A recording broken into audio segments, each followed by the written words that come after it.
Когато някой ви разправя колко готино било през социализма, го попитайте дали случайно няма предвид само между 81 и 88 година, когато беше така наречения разцвет на комунизма и когато се натрупа огромния външен дълг на България от 9 милиарда долара през 1989 година.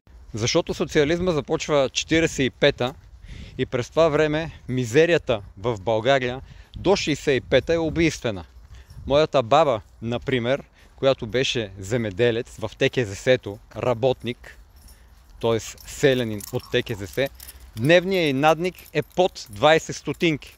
Сега някой, ако си мисли, че с 4 или 3 лева на месец може да се издържа човек през 60-та година, нека да продължава да си мисли, че може да мисли.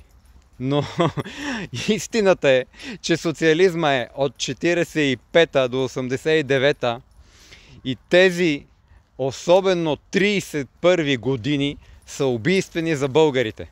Докато един българин трябва да работи 3, 4, 5 години, за да си купи автомобил, за който да чака 10 години, германски работник си купува кола с 6 заплати месечни.